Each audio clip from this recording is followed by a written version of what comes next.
All right, just picking up where Mr. Woodard left off again, continuous reinforcement. The behavior that I enact is consistently reinforced. If all of a sudden that reinforcement starts to go away, that behavior can become extinct very quickly.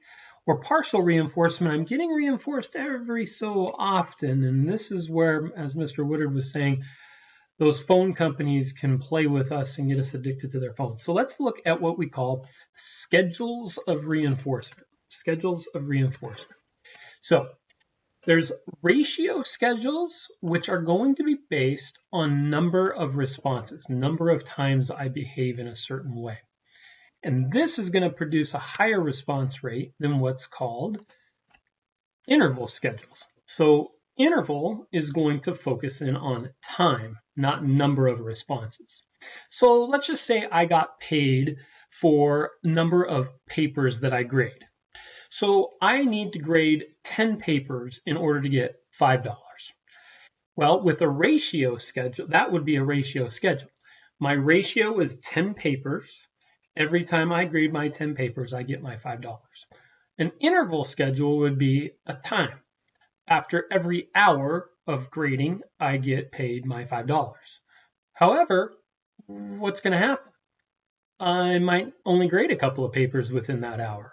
Why? Because I know I'm going to get paid at the end of that hour. So that's why ratio schedules will oftentimes produce a higher response rate than will interval schedules.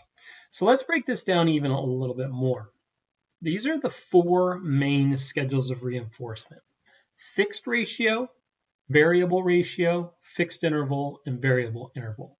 Now, ratio and interval, we've already talked about. Ratio is number of times that you behave in a certain way, number of papers that you grade, for instance. Interval is going to be based on time. Fixed is going to be a fixed number, whether that be time or number of papers that I grade.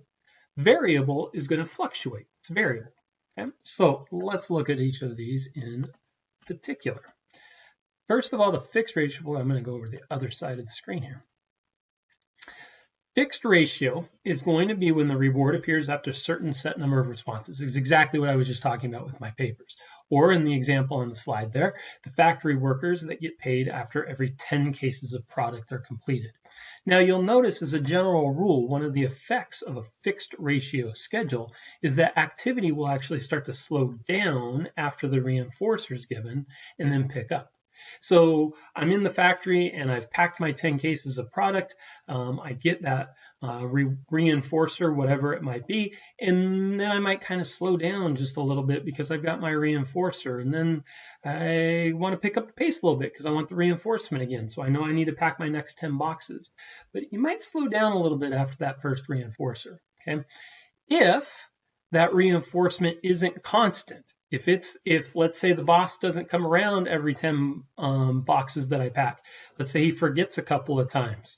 Well, now all of a sudden, I'm very, very likely to just stop packing the boxes because I haven't gotten the reinforcer.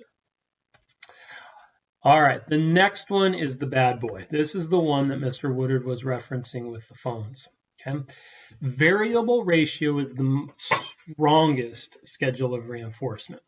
This is when rewards appear after a certain number of responses, but you don't know what that number of responses is. So the best example is slot machine payoffs. You don't know when that next one's going to hit, but it'll hit at some point. And so because you're not quite sure, you keep pulling that lever, pushing that button, whatever it might be. So the effect you can see there is the response rate is high and it's very resistant to extinction. What happened? Maybe you've never walked into a casino before, but you've seen it on TV and on movies. You walk into a casino, what do you hear? Loud beeps and celebratory noises and all this fun stuff, and lights are flashing and all this kind of stuff. Why? Because they're making you believe that people are hitting jackpots here and there. It sounds very rewarding. And yes, they are playing on our neurotransmitter dopamine. They're going after the dopamine because when that jackpot is hit, guess what happens? Dopamine is released and we get that pleasure sensation in our brain. So if we don't know exactly when that time is going to come, we're going to keep doing it because at some point it's going to come and then we're going to get that shot of dopamine.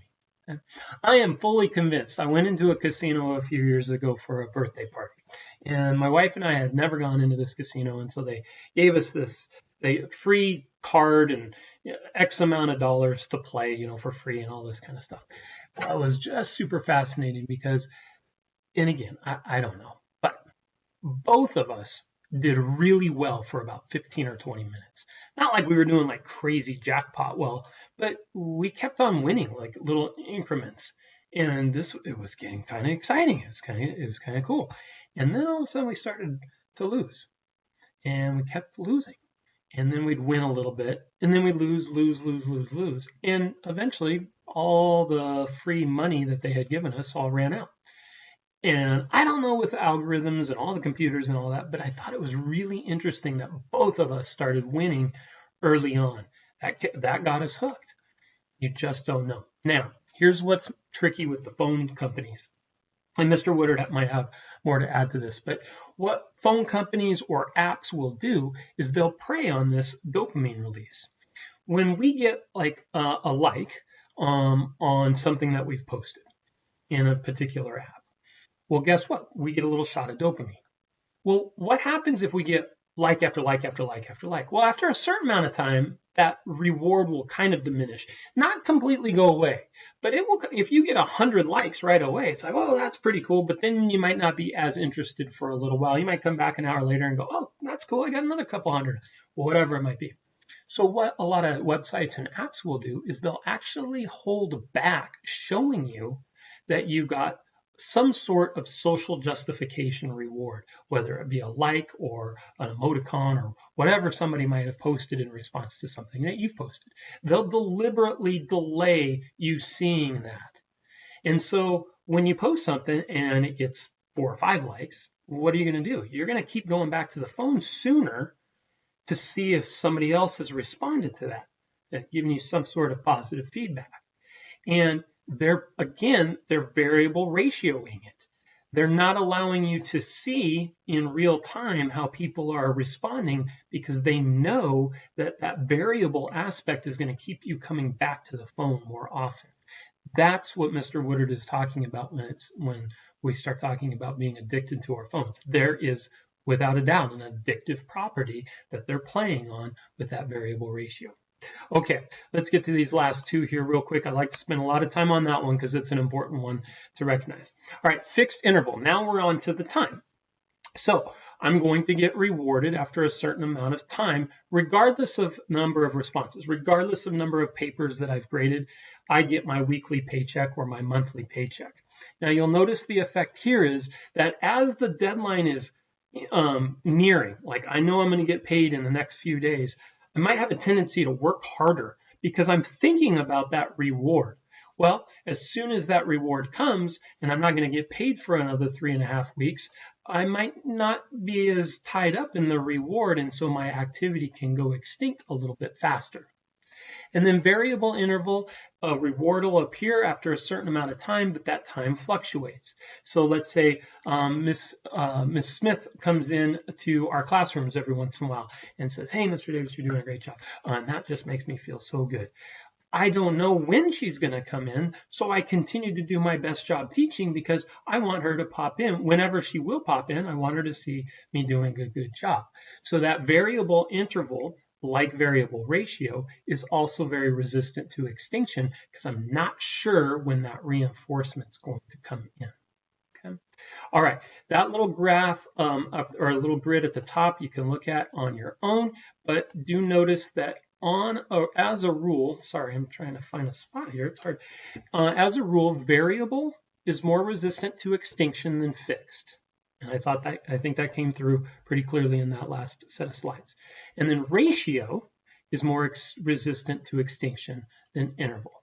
Okay, so as a general rule, variable more resistant to extinction than fixed, ratio more resistant to extinction than interval, which means, again, that variable ratio is going to be the strongest as far as its power to keep you behaving in a certain way.